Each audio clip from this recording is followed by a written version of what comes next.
Hello friends, आज मैं जा रही हूँ नाथुला पास, नॉर्थ ईस्ट में भारत और चीन का बॉर्डर। अगर आप भी नाथुला पास आने का प्लान बना रहे हैं तो ये जान लें कि नाथुला पास घूमने जाने के लिए एक विशेष परमिट की आवश्यकता होती है और ये परमिट केवल भारतीय नागरिकों को ही दिया जाता है। फॉरेन टूरिस्ट को यहाँ पर आने की अनुमति ही नहीं है। नाथुला कंचनजंगा की पहाड़ियों में सिक्किम को चीन से जोड़ता है। समुद्र तल से 14,450 फीट पर भारत तिब्बत सीमा पर नाथुला दुनिया की सबसे ऊंची सड़कों में से एक है। नाथुला भारत और चीन के बीच 3 खुली व्यापारिक सीमा चौकियों में से एक है। कंचनजंगा की खूबसूरत पहाड़ियों में ये बेहद खूबसूरत स्थान है। क्योंकि यहाँ का टेम्परेचर बहुत कम रहता है, इसलिए टूरिस्ट के बीच ये बहुत ही पॉपुलर है। यहाँ पर रास्ते में हमने भारतीय सैनिकों के साथ चीन के सैनिक और उनके गुजरने वाले ट्रक भी देखे। इस समय यहाँ का टेम्परेचर 10 से 12 डिग्री रहता है और सर्दियों में टेम्परेचर 1 डिग्री या उससे भी कम हो जाता है। टूरिस्ट यहाँ पर ट्रैकिंग करने आते हैं। सारे रास्ते बहुत ही खूबसूरत झरने देखने को मिले। थोड़ी थोड़ी दूर पर कहीं छोटा झरना, कहीं बड़ा झरना। यहाँ की सुंदरता में 4 चांद लगा रहे हैं। रास्ते में हमें बहुत से पहाड़ी याक भी घूमते हुए मिले। कहते हैं यहाँ पर तिब्बती भेड़िए भी बहुत घूमते हैं। अक्टूबर से यहाँ का तापमान एकदम से ठंडा होना शुरू हो जाता है। नवंबर, दिसंबर, जनवरी, फरवरी यहाँ पर बर्फ़ पड़ती है। अगर आप अप्रैल में भी आएंगे ना तो भी यहाँ पर आपको बर्फ़ मिलेगी, लेकिन उसके साथ यहाँ पर आपको एकदम क्लियर स्काई में कंचनजंगा माउंटेन्स भी साफ साफ नज़र आएंगे। बेहद खूबसूरत मौसम होता है, तब फूल खिले होते हैं और सड़कों पर बर्फ़ भी होती है। एक साथ सभी चीज़ें आपको देखने को मिलती हैं। यहाँ के कुछ हिस्सों में बारिश के मौसम में लैंडस्लाइड्स होती हैं, इसलिए जब भी आप नाथुला पास आएँ तो अपने ट्रैवल प्लान में 1-2 दिन एक्स्ट्रा रखें, क्योंकि अगर लैंडस्लाइड्स होती है ना, रास्ते रुक जाते हैं, ट्रैफिक जाम हो जाता है, तो आपको 1-2 दिन नीचे गैंगटॉक में रुकना पड़ सकता है। देखिए, आपको हमारी इंडियन आर्मी के ट्रक भी नज़र आ रहे हैं। नाथुला पास जाते समय हमें रास्ते में बाबा हरभजन सिंह का मंदिर भी दिखाई दिया। वहाँ पर हमने दर्शन भी किए। अगले ब्लॉग में मैं वो पोस्ट भी डालूंगी और आपको बाबा हरभजन सिंह के भी दर्शन कराऊंगी। बाबा हरभजन सिंह एक सैनिक थे जो कि मरकर भी अमर हैं। कहते हैं वे आज भी जिंदा हैं और सैनिकों का बल, मनोबल और सम्मान बढ़ाते हैं। वहाँ पर बहुत से ऐसे लोग भी आए हुए थे जो बीमार थे। कहते हैं बाबा हरभजन सिंह के मंदिर में दर्शन करके, मंदिर की परिक्रमा करके बीमारी दूर हो जाती है। एक सबसे ज़रूरी बात, नाथुला पास इंडियन टूरिस्ट को घूमने के लिए बुधवार, गुरुवार, शनिवार और रविवार के दिन 10 से 5 बजे तक ही खुलता है। गंगटोक से नाथुला पास जाते समय रास्ते में हमने हनुमान टोक के भी दर्शन किए, गणेश टोक के भी दर्शन किए, ताशी व्यू पॉइंट देखा, Rishi hot spring, Himalayan zoological park और बाबा हरभजन सिंह मंदिर के तो दर्शन किए ही। रास्ते में चांगू लेक भी पड़ती है जो बेहद खूबसूरत है। वहाँ पर इंडिया की सबसे ऊंची रोपवे है। वहाँ पर जाकर रोपवे से ऊपर चढ़कर आप बहुत ही खूबसूरत कंचनजंगा की पहाड़ियाँ देख सकते हैं और नीचे चांगू लेक भी बहुत खूबसूरत नज़र आती है वहाँ से।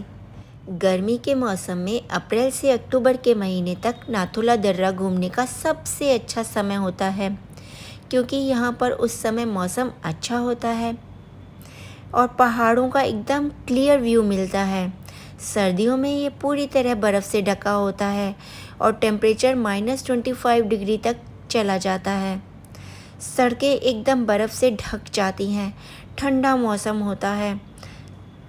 हालांकि बर्फ़ से ढके हुए पहाड़ और जमी हुई झीलें बहुत खूबसूरत नज़र आती हैं, लेकिन ये जो गाड़ियाँ ऊपर लेकर जाती हैं ना नाथुला दर्रे पर, वो बर्फ़ जमी होने के कारण सड़कों पर आपको नीचे ही उतार देती हैं। वहाँ से आपको पैदल पैदल काफ़ी ऊपर चढ़ना होता है। कई बार बर्फ़ के तूफ़ान आ जाते हैं और आप बर्फ़ के तूफ़ानों में घिर जाते हैं। तब हमारे सैनिक टूरिस्ट को बचाते हैं और उन्हें सेफली नीचे ले आते हैं। लेकिन ऊपर जाने के बाद ऑक्सीजन का लेवल कम हो जाता है, तो अपने साथ थोड़ा सा कपूर ज़रूर रखिए ताकि ऑक्सीजन कम होने पर आपको उसकी ज़रूरत पड़ेगी। अब सबसे ज़रूरी बात, नाथुला दर्रा आप आएँ कैसे? तो उसके लिए आपको पहले गंगटोक जाना पड़ेगा, लेकिन गंगटोक का अपना कोई हवाई अड्डा ही नहीं है, इसलिए बड़े शहरों को गंगटोक से सीधी उड़ान संभव ही नहीं है। गंगटोक के पास सबसे पास जो हवाई अड्डा है वो है बागडोगरा, जहाँ से मैं आई हूँ, और नाथुला पास से 175 किलोमीटर दूर है। इस हवाई अड्डे के लिए आपको देश के सभी प्रमुख शहरों से फ़्लाइट मिल जाएगी। अगर आप एरोप्लेन से आते हैं तो आपको बागडोगरा आना होगा। बागडोगरा से आपको गंगटोक तक के लिए टैक्सी लेनी होगी, जो कि 4 या 5 घंटे लगाएगी गंगटोक पहुंचने में। बसेस भी मिलती हैं, वो भी इतना ही समय लेती हैं। ये लीजिए, बातें करते करते हम पहुंच गए हैं नाथुला पास। ये देखिए, यहाँ से पैदल आपको सीढ़ियाँ चढ़नी है। वो सीढ़ियाँ चढ़ना कुछ आसान नहीं है, क्योंकि ऊपर 2-4 सीढ़ियाँ चढ़ते के साथ ही सांस फूलने लगेगी। ये हमारे टूर ऑपरेटर बता रहे हैं, इसलिए हम धीरे धीरे चलेंगे और बैठ कर थोड़ा आराम करके सीढ़ियाँ चढ़ेंगे। यहाँ पर अपने भारतीय सैनिकों को देखकर जोश सा आ गया है। एकदम से सब लोग वंदे मातरम, भारत माता की जय के नारे भी लगाने लगे, और सैनिकों ने हमें मना करा कि आप यहाँ पर ये सब आवाज़ें मत करिए। सभी टूरिस्ट का जोश देखते ही बन रहा है। यहाँ पर जो फीलिंग आ रही है ना, वो मैं आपको बता नहीं सकती। ऐसा लग रहा है जैसे मैं खुद अपने देश की एक सैनिक हूँ और अपने देश के लिए कुछ भी कर सकती हूँ। मैं आपको बता रही थी बागडोगरा से गंगटोक तक जाने के लिए टैक्सीज और बसेस के बारे में। किराया मौसम के हिसाब से होता है। 400 रुपये से लेकर के 1000 रुपये तक टैक्सी का भाड़ा होता है, और बस के चार्जेस 250 रुपये से लेकर 600 रुपये तक होते हैं। कभी कभी यहाँ रास्ते में लैंडस्लाइड्स हो जाती हैं, तो रास्ता दार्जिलिंग की तरफ से मुड़ कर जाता है, तो ये लंबा हो सकता है।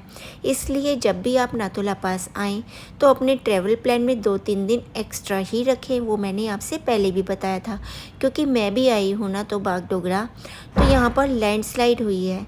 सिलीगुड़ी का रास्ता बंद हो गया, तो गंगटोक से सिलीगुड़ी के रास्ते में लैंडस्लाइड होने से दार्जिलिंग होते हुए रास्ता बना है, जो कि 4 घंटे की जगह 6 या 8 घंटे भी लग रहे हैं रास्ते में। इसलिए इस बात का ज़रूर ध्यान रखें। गंगटोक आने पर क्या क्या देखें, कहाँ कहाँ घूमें, यहाँ से अगर आप दार्जिलिंग या गुवाहाटी जाना चाहें तो उसके क्या प्लानिंग हो सकती है, इसकी मैं अलग अलग वीडियोस डालूँगी। तो मेरा चैनल देखते रहिए, वर्षा जैन ब्लॉग, और सारी जानकारी मैं आपको देती रहूँगी। इसके अतिरिक्त अगर आपको कोई और भी जानकारी चाहिए तो नीचे कमेंट में लिखिए, मैं आपको सारी बात डिटेल में बताऊँगी। नाथुला पास पर 2 पहाड़ियाँ हैं और उनके बीच में एक यू शेप है। एक तरफ चाइना का झंडा लगा है और एक तरफ भारत का, और दोनों के बीच में एक सिल्क रोड है, जहाँ पर किसी को जाने की अनुमति नहीं है। नाथुला दर्रा ऊपर जहाँ पर झंडे लगे हैं, वहाँ पर किसी को फ़ोटो खींचने की भी परमिशन नहीं है। सीढ़ियाँ चढ़ते समय भी आपको फ़ोटो खींचने की परमिशन नहीं है ऊपर दर्रे पर जाते समय, क्योंकि वो फ़ोटोज़ हमारे भारतीय सैनिकों की सेफ्टी के लिए घातक हो सकते हैं। भूल से भी वहाँ पर फ़ोटोज़ ना लीजिए। आपको मेरे पीछे जो बड़ा सा शेड दिख रहा है ना, ग्रीन कलर का, वहीं से वो सीढ़ियाँ जाती हैं ऊपर। हम चीन के सैनिकों से भी मिले। उनका व्यवहार दोस्ताना था। बच्चों को उन्होंने चॉकलेट भी दी। हालांकि मैं उनसे बात नहीं की, मुझे उनसे बोलने में कोई इंटरेस्ट नहीं था। मैंने अपने भारतीय सैनिकों से हाथ मिलाया, उनसे नमस्ते करी और उनकी हिम्मत की दाद दी। उन्हें ये बताया कि हम बहुत भाग्यशाली हैं कि आप हमारी रक्षा के लिए यहाँ पर ड्यूटी कर रहे हैं। यहाँ पर आसमान एकदम साफ़ है, बादल रुई के बादल जैसे दिख रहे हैं। पॉल्यूशन का नामो निशान नहीं है। मेरे ख्याल से मैंने नाथुला पास जाने की पूरी जानकारी आपको दे दी है। फिर भी अगर आप कुछ जानना चाहते हैं तो नीचे कमेंट में लिखिए, मैं आपको डिटेल में बाकी सब बातें भी अच्छे से बताऊंगी। बाबा हरभजन सिंह जी का मंदिर भी देखना चाहते हैं तो कमेंट में लिखिएगा, मैं उसकी वीडियो ज़रूर पोस्ट करूंगी। रास्ते में खूबसूरत चांगू लेक मिली थी, वो इतनी खूबसूरत है कि आपको ऐसा लगता है जैसे आप स्वर्ग में हो। अगर आप चाहेंगे तो मैं उसकी वीडियो भी ज़रूर पोस्ट करूंगी। इसके अलावा गंगटोक, सिक्किम, दार्जिलिंग के बारे में और कोई जानकारी जानना चाहते हैं आप अपने शहर से वहाँ तक कैसे पहुँच सकते हैं, तो कमेंट कीजिएगा, मैं आपको जानकारी दूंगी। वो देखिए नीचे सारी टैक्सीज खड़ी हैं जिसमें सारे टूरिस्ट्स आए हैं, और ये पीछे पहाड़ियाँ बेहद खूबसूरत, ये बॉर्डर की पहाड़ियाँ हैं। मेरे पीछे वो सामने बॉर्डर लाइन दिख रही होगी आपको।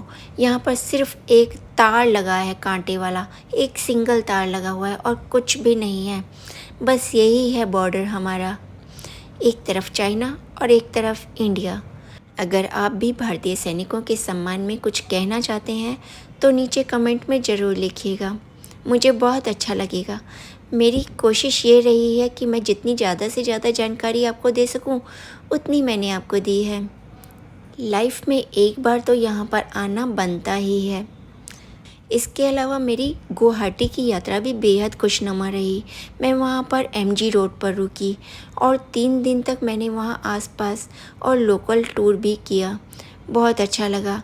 इसके बाद मैं दार्जिलिंग भी गई और दार्जिलिंग भी 3 दिन रुकी। दार्जिलिंग का मौसम भी बेहद खुशनुमा है। अगर आप भी दार्जिलिंग जाना चाहते हैं तो सितंबर के लास्ट वीक में या फिर अक्टूबर में जाइए या फिर अप्रैल मार्च में जाइए, तभी वहाँ पर मौसम आपको बहुत अच्छा मिलेगा। दार्जिलिंग में 3 दिन घूमने के लिए बहुत होते हैं। आप जानते हैं दार्जिलिंग जू पूरे भारतवर्ष का सबसे खूबसूरत चिड़ियाघर है। इसके अलावा भी वहाँ पर बहुत सारी देखने की चीज़ें हैं। सिक्किम, दार्जिलिंग, ये सब जगहें प्राकृतिक सुंदरता से भरी हुई हैं। कंचनजंगा की पहाड़ियाँ इतनी खूबसूरत लगती हैं और यहाँ का मौसम तो इतना अच्छा है, पॉल्यूशन नाम मात्र को भी नहीं है। यहाँ के निवासी बहुत ही अच्छे हैं, साफ दिल के हैं, क्राइम ना के बराबर है। चोरी चकारी डकैती की घटनाएं यहाँ पर ना के बराबर होती हैं। जब आप गंगटोक आते हैं ना, तो एमजी रोड पर यहाँ पर बहुत सारे टूर्स एंड ट्रेवल्स वाले हैं लाइन से। बस आप उन्हीं से ट्रैवल अगर बुक करा लेंगे तो आपको परमिट बनाने का झंझट भी नहीं होगा। सीज़न के हिसाब से यहाँ पर टूर्स के रेट होते हैं। ऑफ सीज़न में यानी कि सितंबर एंड में आपको ये टूर 900 रुपये का पर हेड मिल जाएगा शेयरिंग में, और रिज़र्व में आपको यही टूर 5,500 से 6,000 का मिलेगा। अगर आप मेरे चैनल पर नए हैं, चैनल को अभी तक सब्सक्राइब नहीं किया है तो प्लीज़ जल्दी से सब्सक्राइब कर लीजिए ताकि मेरी आने वाली वीडियोस के नोटिफिकेशंस आपसे मिस ना हो। जल्द मिलते हैं एक नए ब्लॉग में, जब तक जय श्री राम।